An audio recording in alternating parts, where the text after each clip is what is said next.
अस्सलाम वालेकुम जी, आप देख रहे हैं समा टीवी और ज़ोर का जोड़ में हाफिज़ मोहम्मद इमरान आपको खुश आमदीद कहता है। पाकिस्तान और ऑस्ट्रेलिया के माबैन आज टेस्ट मैच अपने अख्ताम को पहुंचा है और पाकिस्तान टीम ने बहुत ज़ोर लगाया, लेकिन जोड़ में कामयाबी हासिल की ऑस्ट्रेलिया की टीम ने। और इस नाकामी के बाद पाकिस्तान ये सीरीज़ भी हार गया है, यानी कि 2-0 से फैसला कुन बरतरी वो ऑस्ट्रेलिया के पास है। इस टेस्ट मैच में कुछ अच्छी चीज़ें ज़रूर हुई पाकिस्तान के लिए, और उसमें सबसे अच्छी चीज़ पाकिस्तान की पेस बैटरी के लीडर शाहीन आफरीदी की अच्छी गेंदबाजी है, जिसमें उन्होंने विकटें भी लीं, उन्होंने रफ्तार भी पकड़ी। पाकिस्तान के मीर हमज़ा ने बड़ी अच्छी गेंदबाजी की, हसन अली ने बड़ी चैनल पर गेंदबाजी की, क्योंकि वो विकटों के एतबार से उतने ज़्यादा खुशकिस्मत नहीं रहे, लेकिन कुछ अच्छी चीज़ें इस टेस्ट मैच में पाकिस्तान के लिए ज़रूर हुई। साथ ही साथ जो शान मसूद ने जिस अंदाज़ में बल्लेबाजी की, जिस तरह से उन्होंने शॉट्स अपने खेले, और ऑस्ट्रेलिया में अब तक उनकी अगर आप कारकर्दगी को देखते हैं और उनकी बैटिंग एवरेज को देखते हैं तो वो बाबर आजम से भी बेहतर है, जो कि इस लिहाज से खुशाइंद है कि पाकिस्तान के कप्तान अपने शॉट्स खेलते हुए दबाव में नहीं आते हैं, और ये भी नहीं है कि वो उनको कोई मसला हो रहा होता है, वो बड़े एतमाद के साथ बल्लेबाजी करते दिखाई देते हैं। पाकिस्तान के नौजवान खिलाड़ियों से बिलखुसूस सऊद शकील से जो इस टेस्ट सीरीज़ में तवक्कुआत थी वो अब तक पूरी नहीं हो पाई हैं, लेकिन इसके बावजूद भी उनकी सलाहियत के ऊपर अभी बहुत ज़्यादा गुफ्तगू करना मुनासिब नहीं होगा। इस टेस्ट मैच में नाकामी के बाद जिस तरह से आज दिलचस्पी भी आई, इसमें कुछ सनसनी भी पैदा हुई, उतार चढ़ाव आते रहे इस टेस्ट मैच में। बिलखुसूस आज के दिन में एक मौका ऐसा भी लग रहा था जैसे पाकिस्तान बासानी इस टेस्ट मैच को जीतने की तरफ जा रहा था। एक मौका ऐसा आया कि फिर विकटें पाकिस्तान की गिरी, और फिर यूँ लगा कि शायद पाकिस्तान गिरते गिरते गिरते ये टेस्ट मैच अपने हक़ में करने में कामयाब हो जाएगा। लेकिन ऑस्ट्रेलियंस जो कि चैम्पियन माइंडसेट है, जो कि इसी साल में उन्होंने वर्ल्ड टेस्ट चैम्पियनशिप भी जीती, एशेज़ भी जीती, फिर इसके साथ साथ उन्होंने 50 ओवर्स का क्रिकेट वर्ल्ड कप भी जीता, और अब यहाँ पर जब वो साल के आखिर में ये टेस्ट सीरीज़ खेल रहे हैं तो यहाँ पर भी वो फैसला कुन बरतरी के साथ नुमाया नज़र आते हैं। पाकिस्तान की जीत नहीं हो सकी, लेकिन पाकिस्तान की नाकामी के बाद पाकिस्तान के टीम डायरेक्टर ने जो गुफ्तगू की है, उनके मुताबिक जो मोहम्मद रिजवान का आउट था उस पर उन्होंने तनकीद किया। इस पर दो राय ज़रूर पाई जाती हैं, आउट था या नहीं था, ये एक अलग बहस है, लेकिन जो सबसे अहम चीज़ है वो ये है कि क्या आप इस उज़र या इस दलील के साथ, या क्या आप शिकस्त के बहाने तराशने की कोशिश कर रहे हैं, या आप लोगों की तवज्जो तकसीम करना चाहते हैं ताकि असल चीज़ जो कि पाकिस्तान टीम की कारकर्दगी है उस पर बात ना हो पाए। इस पर हम बात करेंगे। पाकिस्तान के टॉप प्लेयर, दुनिया के बेहतरीन बल्लेबाज बाबर आजम एक मरतबा फिर नाकाम रहे। आज पाकिस्तान के पास एक अच्छा मौका ज़रूर था कि जब रन्स अच्छे हो चुके थे, एक दो पार्टनरशिप अच्छी लग जाती, पाकिस्तान के टॉप बैटर अगर परफॉर्म कर जाते तो ये टेस्ट मैच पाकिस्तान के हाथ में होता। क्यों नहीं कर पाए? प्लेइंग 11 में क्या खामियां थीं? बॉलिंग को किस तरीके से बेहतर होना है? मिडल ऑर्डर में पाकिस्तान के जो मसाइल हैं उनको कैसे हम दुरुस्त कर सकते हैं? इन पर बात करेंगे। मेरे साथ स्टूडियोज़ में मौजूद हैं पाकिस्तान क्रिकेट बोर्ड के साबिक चीफ सेलेक्टर जनाब अजहर खान साहब। अस्सलाम वालेकुम खान साहब। जी वालेकुम अस्सलाम, बहुत शुक्रिया साहब। खान साहब, क्या शुरू इससे करेंगे, बाकी बातें बाद में करते रहेंगे, कि क्या वाकई मोहम्मद रिजवान का आउट दिया जाना ही पाकिस्तान की नाकामी की और शिकस्त की सबसे बड़ी वजह है?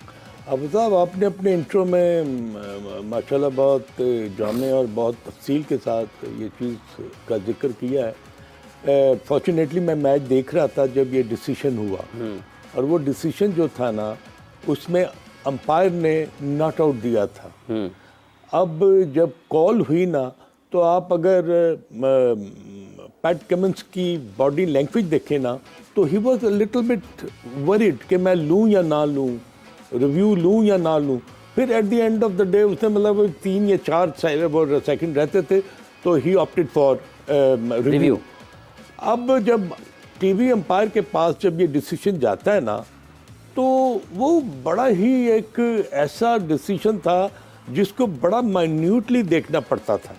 अब there are 2 certain ways of deciding for the TV umpire के आया बॉल जो था वो ग्लव को किस किया है कि नहीं किया, इस पर ही डिसीजन होना था। मेरा ख्याल है कि ऑन फील्ड अंपायर जो था ना, ही वॉज इन डाउट, तो उससे बेनिफिट ऑफ डाउट जो है ना वो बैट्समैन को दिया। तो उसने कहा अगर वो रिव्यू मांगते हैं तो फिर ये टीवी अंपायर के पास जो है ना ये सारा प्रेशर चला जाएगा, और उसके पास टेक्नोलॉजी है, तो वो he would be in a position to ascertain कि ये आउट है कि नहीं है। अब तब उसमें आप देखें कि डिफरेंट तरीके से ना उनके डिसीजन को देखा गया है। स्लो मोशन में भी। हमें हमें हमें यहीं पे आपने जो बात किया ना कि अंपायर ने फैसला किया और उन्होंने थर्ड अंपायर की तरफ गए हैं। हमें इस वक्त ज्वाइन किया है टेलीफोन लाइन पर पाकिस्तान के test cricketer opening batter Yasir Hameed साहब ने। यासिर साहब अस्सलाम वालेकुम। जी यासिर, आप सुन रहे हैं?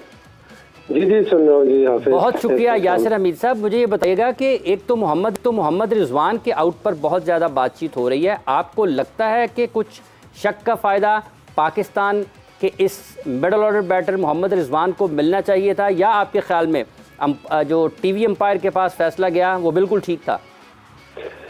जी थैंक यू वेरी मच हाफिज, अस्सलाम वालेकुम। आपको भी अजहर भाई, आपको भी अस्सलाम वालेकुम। मेरे ख्याल से आई थिंक बड़ा ही कोई जिसे कहते हैं ना कि it wasn't a good decision. जब बेनिफिट ऑफ डाउट का एक रूल है कि आप बेनिफिट ऑफ डाउट जो है वो बैटर के हाथ में जाता है। जब ऑन फील्ड अंपायर खड़ा था, उसने मतलब सारा सिनेरियो अगर देखें ना पूरा, तो उसमें कहीं पे भी ये नहीं लगता कि वो मतलब उस benefit of doubt PAT Cummins की तरफ जाना चाहिए था, क्योंकि वो जिस तरह अजहर भाई ने भी बात की कि उसने बड़ा रिलेक्टेंटली उसने जो है वो लिया है, क्या कहते हैं उसे, रिव्यू लिया था। आखिरी 4 सेकंड रह गए थे। तो ये सारी चीजें देखनी पड़ती हैं, लेकिन वो बड़ा बायस्ड मैं समझता हूँ कि शेमफुल डिसीजन मैं कह सकता हूँ। इलंगबर्ग जो है वो, मैं उनको बहुत अच्छा अंपायर समझता था, और आज पाकिस्तान जो है वो they are going to make an history. ये 1929 में 317 जो है वो चेज हुआ था मेलबर्न में, और आज पाकिस्तान अगर ये चेज कर जाता तो वर्ल्ड टेस्ट चैंपियनशिप में पाकिस्तान के पॉइंट टेबल पे टॉप पे आ जाना था पाकिस्तान। तो ये सारी चीजें जो हैं, ये आप इन चीजों को जरूर आप देखें। मेरे ख्याल से हफीज ने जो प्रेस कॉन्फ्रेंस की है, बड़ी प्रिसाइजली उसने ये सारी, उसने कोई और बात ही नहीं की। उसने टेक्नोलॉजी की बात की है, उसने अंपायर के डिसीजंस की बात की है।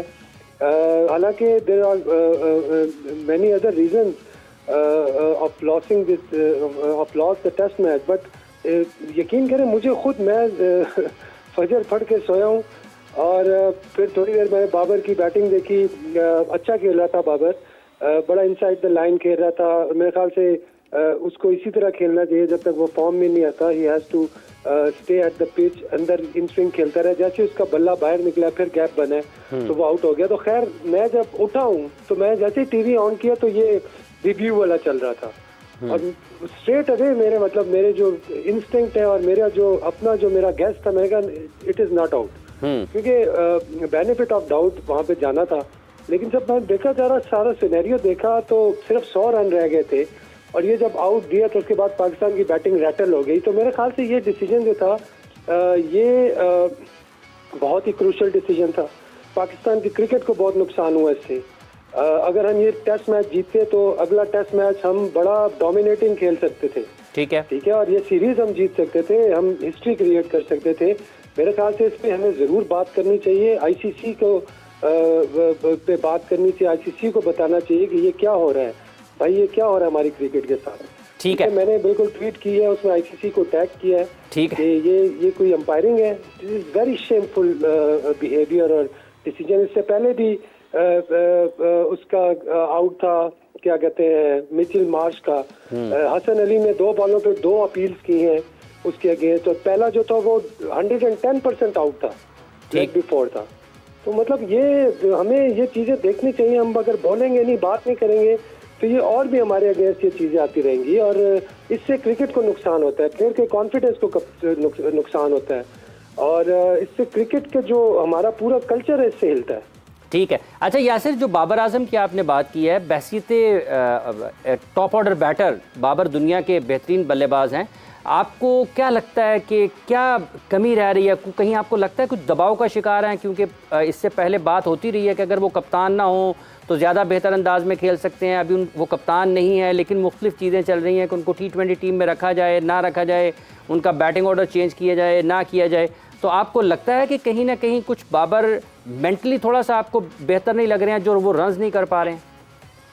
देखिए, बाबर जो है वो बहुत बड़ा स्ट्रेचर वाले प्लेयर है, माशाल्लाह वर्ल्ड क्लास है, पूरी दुनिया कहती है वर्ल्ड क्लास है।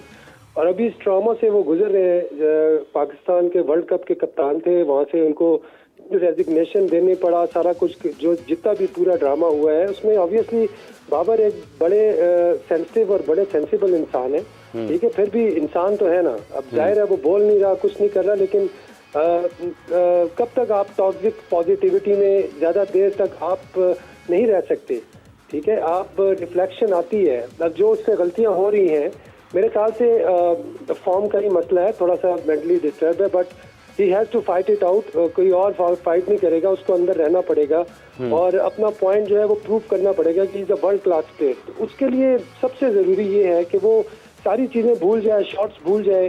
देखें, कुछ प्लेयर्स होते हैं कि उनको चौका मारने के लिए एफर्ट की ज़रूरत नहीं करनी पड़ती, ठीक है। तो बाबर इज़ वन ऑफ दोस्त कि वो जो है जब शॉट्स खेलते हैं वो बड़ी एफर्टलेस होती हैं, उसको खुद नहीं पता चलता, टांग पे बॉल मिल गई तो वो ऑटोमेटिकली उसका बल्ला चला जाता है, चौका हो जाता है। तो मेरे ख्याल से इसको दोबारा ये चीज़ रीथिंक करनी पड़ेगी अपनी। और एज ए बैटर मैं भी ये समझता हूँ कि काफी दफा हमारे साथ भी हुआ इस तरह, काफी मुश्किल कंडीशंस में हुआ है, लेकिन there is the only way for batsman जो टॉप बैटर होता है या टॉप ऑर्डर पे खेलता है, वो इस बैड सिचुएशन चाहे जो मर्जी चल रहा हो पीछे, लेकिन आप अंदर रह के ही उसको रेक्टिफाई कर सकते हैं सारी चीजों को। तो दिस इज ओनली वे, यही है कि वो अंदर का बॉल खेले, इन स्विंग खेले जिस तरह वो खेल रहे थे, बॉल को आने दे रहे थे अपनी तरफ और बॉडी में ले रहे थे बॉल को, और स्लॉट का बॉल खुद ही नजर आ जाता है, टांग का बॉल खुद ही नजर आ जाता है, पुल खुद ही नजर आ जाता है, ये सारी ऑटोमेटिक होती हैं चीजें।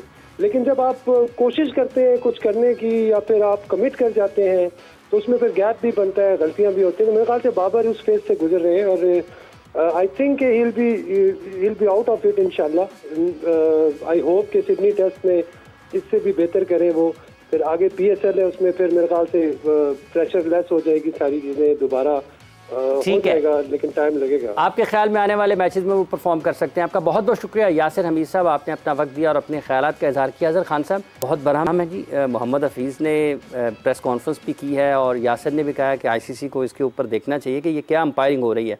तो आपको लगता है, चूँकि आपको मैच रेफरी भी रहे हैं, आपको तो बड़ा वसी सा तजुर्बा है, ये कहीं फंस तो नहीं जाएंगे ICC के? आप देखें, देयर आर सर्टन लिमिटेशंस जो कि team management, captain, players, whoever is physically involved, उसको बड़ा एहतियात के साथ ना अपने अल्फाज का चुनाव जो है ना वो बेहतर तरीके से करना पड़ता है। Hafeez being a director cricket and also coach, आप उन्हें कह लें हेड कोच, तो जब हेड कोच की तरफ से प्रेस कॉन्फ्रेंस में ये बात कही जाएगी जैसा कि अभी यासिर ने बात की है, तो उसका जो अल्टीमेट इम्पैक्ट है ना वो पाकिस्तान की क्रिकेट पर आएगा।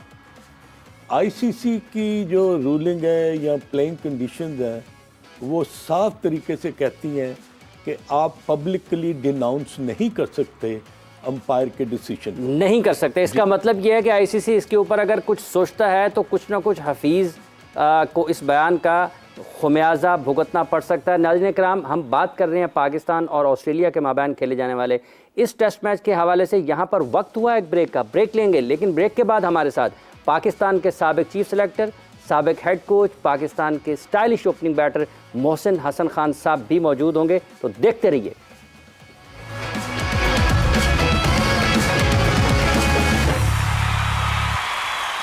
जोर का जोड़ में आपको एक मरतबा फिर हम कहते हैं खुश आमदीद। पाकिस्तान और ऑस्ट्रेलिया के माबैन खेले जाने वाले इस टेस्ट मैच के हवाले से जिसमें पाकिस्तान को नाकामी का सामना करना पड़ा है, उस पर हम बात कर रहे हैं।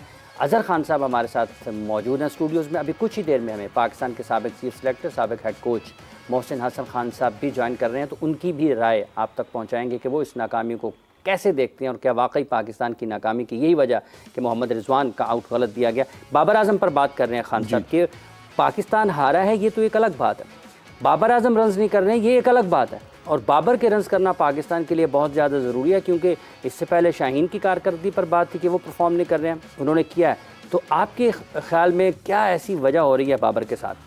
हाफिज़ साहब भी काफ़ी लम्हा फ़िक्रिया है पाकिस्तान के लिए। पाकिस्तान की बैटिंग की रीढ़ की हड्डी जो है ना वो तो बाबर आजम है, there is no doubt about this. और मेरा ख्याल है कि पाकिस्तान के जितने भी नहीं बल्कि दुनिया के जितने क्रिकेट के शायकीन है ना, they would like to see him scoring runs, क्योंकि जब वो खेलते हैं तो बहुत खूबसूरत लगते हैं और उनकी जो बैटिंग में एक फ्लेयर होता है, एक चार्म होता है, और वो कहते हैं ना एलिगेंस पर्सोनाफाइड, वो उनकी बैटिंग में आपको नज़र आती है। तो मेरा ख्याल है कि ये बड़ा मुश्किल होगा पाकिस्तान की टीम की मैनेजमेंट के लिए कि बाबर का परफॉर्म ना करना जो है ना, वो पाकिस्तान टीम के लिए सबसे मुश्किल मरहला जो है वो यही है। अब आप देखें कि ऑस्ट्रेलिया ने बड़े ही उम्दा तरीके के साथ ना बाबर के ऊपर वर्क किया है। उन्होंने वर्क ये किया है कि बाबर जब फ्रंट फुट पर नहीं ना आते तो वो बॉलर को वो मदद मिल जाती है पेस से, जो कि बॉल को अंदर की जानिब वो घुमाने में कामयाब होते हैं। पैट कमिंस ले लें, आज हैजलवुड ने देखें जिस तरह बाबर को बोल्ड किया। अगर आप बड़े आराम से बैठकर स्लो मोशन में अगर फुटेज निकाल के आप देखेंगे ना, तो आपको लगेगा कि बाबर फ्रंट फुट पर आए नहीं, अभी वो हेजिटेंट थे। वो हेजिटेंस में ना वो अपनी जो हैंड आई कोऑर्डिनेशन है उसमें बॉल की जो मूवमेंट थी ना, उसको उन्होंने मिस किया है। और यहीं से हम बढ़ते हैं मोहसिन हसन खान साहब की तरफ, जो कि इस वक्त हमारे साथ टेलीफोन लाइन पर मौजूद हैं। अस्सलाम वालेकुम खान साहब। वालेकुम अस्सलाम। बहुत शुक्रिया आपके वक्त का। बाबर आजम की कारकर्दगी पर बात हो रही है। गो कि पाकिस्तान ये टेस्ट सीरीज़ हार गया है, 2-0 सिर्फ बरतरी है इस वक्त ऑस्ट्रेलिया को, लेकिन जब हम पाकिस्तान के बेहतरीन खिलाड़ियों की बात करते हैं तो फिर अगर उनके रन्स नहीं निकलते हैं तो फिर हमारे जहन में आते हैं 149 रन, मोहसिन खान के 153 रन, लॉसन के ख़िलाफ़, लिली के ख़िलाफ़। और आपको क्या लगता है, वाकई बाबर कुछ टेक्निकली किसी मसले का शिकार हैं या फिर जहनी तौर पर उतने ज़्यादा मजबूत नहीं लग रहे हैं? चूँकि वर्ल्ड कप के बाद उनको कप्तानी से हटाया गया और अब ये सुनने में आ रहा है कि शायद वो T20 टीम में भी उनकी जगह ज़रा मुश्किल में है। तो आपको लगता है कि कहीं ना कहीं कुछ टेक्निकल इशू है या फिर कुछ मेंटली कहीं ना कहीं फंस गए हैं? देखिए, पहली बात तो आपका शुक्रिया और अल्लाह ताला आपको बहुत कामयाब करे। मैं ये कहूँगा कि ये लोग वर्कआउट करते हैं, ये वर्क करते हैं प्लेयर की कमजोरियाँ क्या है, इसको कहाँ पे हम ट्रैप करेंगे। उनका सबसे जो मेन टारगेट था हमारे टूर शुरू होने से पहले, वो बाबर था कि बाबर इनका बैकबोन है, इनकी बैटिंग का, इसको हम किसी तरह टारगेट करें, और उन्होंने इसका वीक पॉइंट पकड़ा।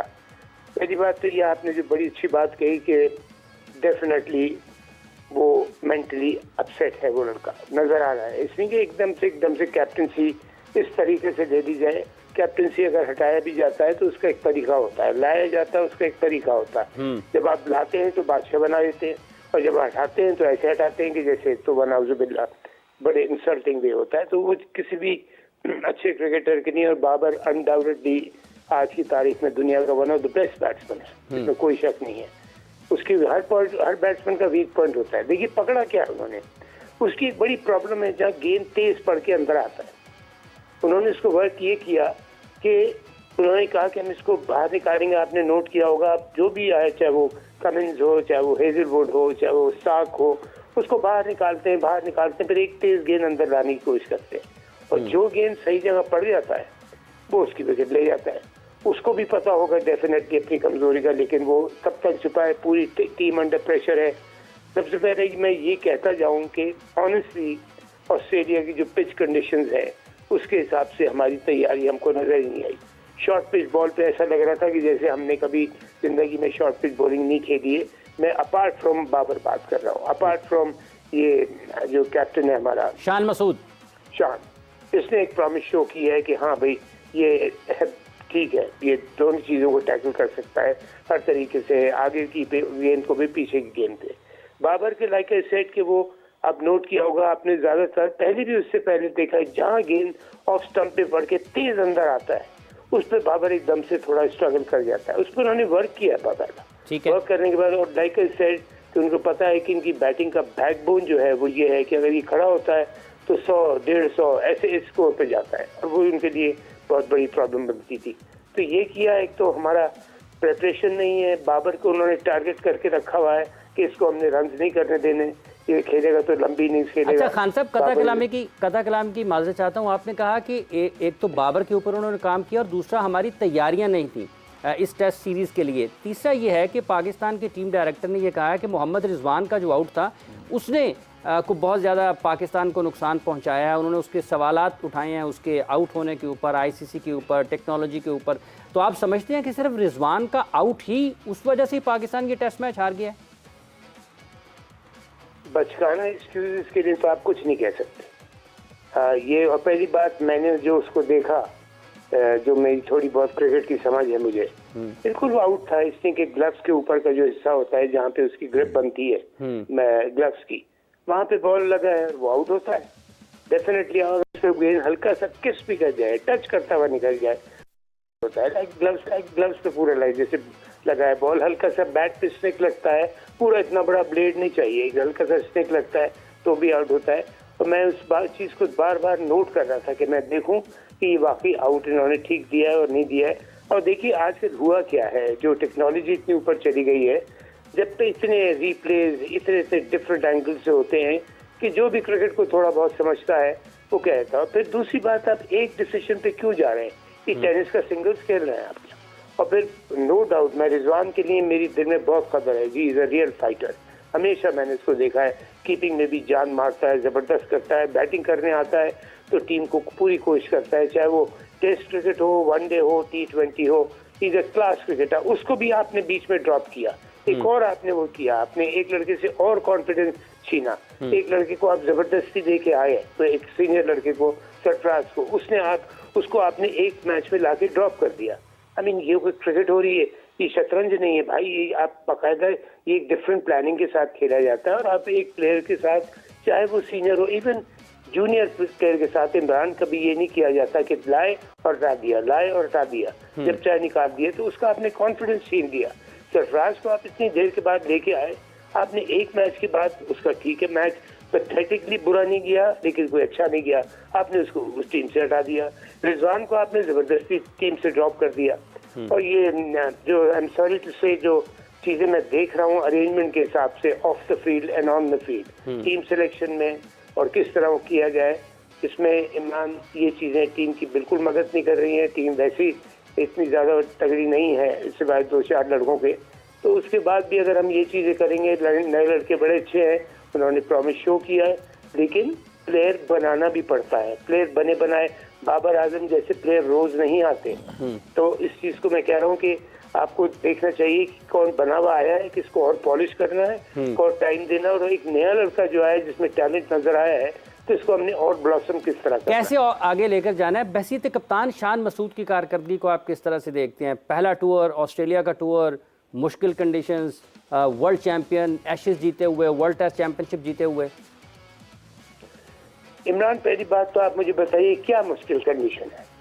तो क्या हमें पता नहीं है कि पर्थ में ऑस्ट्रेलिया में बॉल थोड़ा सा बाउंस होता है, और मेलबर्न में तो बॉल इतना कोई एक्स्ट्राऑर्डिनरी बाउंस भी नहीं हुआ। बाउंसर तो हर जगह पे होती है, दुनिया भर में टेस्ट क्रिकेट में तो होते हैं बाउंसर्स हैं, पीछे गेंद होता है, आपको हाफ वॉलीज तो नहीं कराते ना फास्ट बॉलर। तो उस लिहाज से देखा जाए तो, लेकिन फिर भी थोड़ी बहुत मुझे याद है अच्छी तरह, जो इससे पिचेस बहुत तेज थी, यकीन कीजिए पर्थ की जो पिच थी, इमरान इससे बहुत तेज पिच थी। मेलबर्न की भी, खैर मेलबर्न की हमेशा से बैटिंग विकेट रही है। यहाँ पे मेलबर्न में एक प्रॉब्लम हो जाता है, दूसरे दिन के बाद थोड़ा सा गेंद ऊपर नीचे रहना शुरू हो जाता है। उसको आप मेंटली उसको अपने आप को तैयार करते हैं, तो उस पिच के हिसाब से आप तैयार करते हैं। हम जाके इवन जैसे हमारा लाहौर में होता था, कहीं होता है, हम सीमेंट पिच पे जाके टेनिस बॉल का गीला करके उससे जाके शॉर्ट पिच और बाउंसेस की प्रैक्टिस करते थे कि खेलना किस तरह, छोड़ना किस तरह। ठीक है, गेंद छोड़ना भी एक बहुत बड़ा आर्ट है। गेंद छोड़ने का मतलब होता है आप बॉलर की जान निकाल देते हैं कि उसने इतना जबरदस्त आपको शॉर्ट पिच ऐसा बॉल किया है कि जो आप सीने के ऊपर खेलना है और आप उसको बड़ी अच्छी तरह ऐसे लेफ्ट कर दें। तो ये भी एक बहुत बड़ा आर्ट है, वो चीज नजर नहीं आई। जब भी मैं कह रहा हूँ प्रिपरेशन आप करते हैं, ऑस्ट्रेलियंस हैं जो ऊपर खेलने के आदी हैं, इसलिए बॉल ऊपर आता है। जब हमारे सब कॉन्टिनेंट में आते हैं वो उनको फ्रंट फुट का गेम को वो सीख के पूरी तरह आते हैं कि फ्रंट फुट पे हमको किस तरह आगे रहना है, इसीलिए यहाँ सब कॉन्टिनेंट में बॉल ऊपर नहीं आता ज्यादा। तो ये चीजें होती हैं, छोटी चीजें, लेकिन बहुत important. Imran, preparation is the most important thing. Homework अच्छा होगा तो क्लास वर्क अच्छा होगा। अब होमवर्क है नहीं, क्लास वर्क फिर आप कैसे एक्सपेक्ट करेंगे? फिर उसके बाद बचकाना एक्सक्यूजेस सुनने को मिलती हैं तो बड़ा अफसोस होता है सुन के। आपने कहा कि जो माज़त खाना रवैया है वो ठीक नहीं लगा आपको, लेकिन पाकिस्तान क्रिकेट टीम की ये वाली मैनेजमेंट जो है, ये तो सारे के सारे मॉडर्न डे क्रिकेट खेले हुए हैं। आप तो पाकिस्तान टीम के हेड कोच भी रहे, आप पाकिस्तान टीम के चीफ सेलेक्टर भी रहे, आपने एक बड़े उस दौर में पाकिस्तान के लिए क्रिकेट भी खेली जब टीम में जगह बनाना बहुत मुश्किल होता था। तो आपको लगता है कि इतने सारे लोगों की मौजूदगी में भी तैयारियाँ ठीक नहीं हैं जो कि सब के सब मॉडर्न डे खेले हुए हैं? इमरान, एक तो मैं जो अल्फाज सुनता हूँ ना, मॉडर्न डे, ये मेरी समझ में नहीं आती। ये क्या है मॉडर्न डे? वही फ्रंट फुट है, वही बैक फुट है, वही शॉर्ट पिच बॉलिंग है, वही ऑफ स्टंप के बाहर बॉलिंग है, वही बीच में बॉलिंग है। फर्क कहाँ पड़ा है? सिर्फ एक जगह पड़ा है। मॉडर्न क्रिकेट में जो फर्क आता है, जो मैं समझता हूँ, जो मुझे थोड़ी बहुत समझ है क्रिकेट की, 2020 में बैट्समैन ने नए नए शॉट्स खेलना शुरू कर दिए हैं। वो अब टेस्ट क्रिकेट में भी उठा के कवर के ऊपर से मार देते हैं, रिवर्स स्वीप मार देते हैं, पैडल शॉट मार देते हैं। ये चीज एक क्रिकेट में चेंज हुई है। क्रिकेट की जो सही एक्चुअली चेंज आई थी इमरान, वो आई थी जब कैरी पैकर नॉर्मल क्रिकेट से उठा के कलर क्लोथिंग में ले गया, व्हाइट बॉल लेके आ गया, ब्लैक स्क्रीन लेके आ गया। वो चेंज थी जहाँ पे ड्रास्टिक चेंज आया था। बॉल का कलर चेंज हो गया, स्क्रीन का कलर चेंज हो गया। अब ये कि बैट्स भी नो डाउट बड़े मोटे तगड़े तगड़े बैट्स बनने शुरू हो गए, वो अलग बात है। पहली बात तो बॉल तो बल्ले पे लगे तो फिर बैट काम आएगा ना। तो यहाँ मैं कह रहा हूँ चेंज वो थी, वो हमारे फेस का टाइम था। एकदम से जो कलर क्लोथिंग की क्रिकेट आई, जिसने क्रिकेट का सारा सिनारियो चेंज करके रख दिया। नहीं तो किसी को वो सोचा भी नहीं था कि कलर क्लोथिंग होगी और व्हाइट बॉल होगी और ब्लैक स्क्रीन होगा और ये रूल्स निकलाएंगे, जो दायरे के अंदर आपने किस तरह खेलना है, आपको ये पावर प्ले और ये सारी चीज, वो थी चेंज। ये तो कोई चेंज ही नहीं है। और ये चेंज हुई भी आज से 25-30 साल पहले की, या मे बी मोर। अब ये जो मॉडर्न डे क्रिकेट ये जो बात करते हैं, सॉरी टू से, क्या है मॉडर्न डे क्रिकेट? मुझे बता दें। सिर्फ एक डेवलपमेंट क्या आई है, वो इन सारी चीजों के बाद जो मैंने गिनाई आपको, कैरी पैकर ने जो किया था, उसके अलावा एक बैट्समैनों ने एक शॉट्स डेवलप कर लिए। अब टेस्ट क्रिकेट में भी आप, पहले टेस्ट क्रिकेट में कोई उठा के शॉट नहीं मारता था, लेकिन उन्होंने उठा के शॉट के ना। आपका बहुत बहुत शुक्रिया। आपने कहा कि मॉडर्न डे क्रिकेट तो असल में कैरी पैकर थी। मोहसिन हसन खान साहब, आपने अपना वक्त दिया, अपनी राय हमारे नाजरीन तक पहुंचाई, और आपका ये मानना है कि ये कोई मॉडर्न डे क्रिकेट नहीं है। इसका मतलब ये है कि आप भी ये समझते हैं कि ये जो अल्फाज का गोरख धंधा है, intent, aggression, power hitting, modern day, ये सब के सब वो चीज़ें हैं जिनकी वजह से, जिनका खेल से, क्रिकेट से कोई बुनियादी तौर पर ऐसा ताल्लुक़ नहीं है। खान साहब, बात हो रही है, खान साहब ने कहा, मोहसिन हसन खान साहब ने, कि ये जो बचकाना चीज़ें हैं, ये जो आप कह रहे हैं कि टेक्नोलॉजी के ऊपर चले गए, उसके ऊपर चले गए, सिर्फ एक आउट के ऊपर क्यों जा रहे हैं? नहीं हाफिज़ साहब, मुझे ये बताएं, शॉर्ट पिच बॉलिंग नहीं, बॉल वही है, हाँ जी, बल्ला भी वही है, तो क्या चेंज क्या है? यहाँ तो ठीक है जी, पिंक बॉल आ गया टेस्ट मैचेस में, वनडे और T20 में वाइट बॉल आ गया। चलिए ये कि आप उनके कलर पर बात कर सकते हैं, मगर फंडामेंटल्स ऑफ क्रिकेट तो वही है, वो चेंज तो नहीं हुए ना। मुझे बताएं, हाँ, बाउंड्री लाइन आपने जो 80 वाली है वो 65 कर दी या 55 कर दी। माई पॉइंट इज दिस कि बिल्कुल मोहसिन हसन खान साहब ने जो बात की है वो बिल्कुल सही बात की है कि जो एट्रीब्यूट्स ऑफ क्रिकेट है वो तो वही हैं, वो तो नहीं बदले, वो तो चेंज नहीं हुए। और जहाँ पर हमने अभी जो बात डिस्कस की है, ऑस्ट्रेलियंस बॉलर ने किया क्या? कमिंस एक वाहिद ऐसा क्रिकेटर मुझे नजर आया एज अ कैप्टन जो कि बहुत ज़्यादा इनोवेटिव है। वो कभी भी हैंड्स डाउन नहीं करता, उसका सर हमेशा बुलंद रहता है। उसने उस वक्त मुझे बताएं कि शॉर्ट पिच बॉलिंग पर उसने पाकिस्तान के 5 खिलाड़ी जो है ना वो आउट किए हैं, 3 उन्होंने आगे से किए, 5 पीछे से कर दिए, क्योंकि उनको पता था कि जो पाकिस्तान के टेल एंडर है ये पिछले गेंद को नहीं खेल सकते। तमाम प्लेयर्स ने आप देखें बॉल से शाई होत के किसी के हैंडल को लगा, किसी के ग्लव्स को लगा, किसी के टॉप ऑफ द बैट पर लगकर तो गली में चला गया। तो इट मीन्स इसका मतलब ये कि उनके पास प्लान था, उन्होंने बिल्कुल अच्छी हिकमत अमली के साथ पाकिस्तान को फंसाया, और हम अब ऐसे ही इधर उधर जाने के रास्ते ढूंढ रहे हैं। बहुत बहुत शुक्रिया खान साहब, आपने अपना वक्त दिया। नाज़रीन किराम, प्रोग्राम का वक्त ख़त्म हुआ चाहता है। बावजूद इसके कि पाकिस्तान ने अच्छी क्रिकेट खेली, लेकिन लोग और दुनिया हमेशा जो फाते होते हैं उन्हीं को याद रखते हैं। अच्छी क्रिकेट क्या कोई क्रिकेट है? अच्छी क्रिकेट ऑस्ट्रेलिया ने खेली, नतीजा अपने हक में हासिल किया। हाफिज़ मोहम्मद इमरान जोर का जोड़ के इस सेशन से आपसे इजाज़त चाहता है। अपना बहुत सा ख्याल रखें। अल्लाह हाफिज़।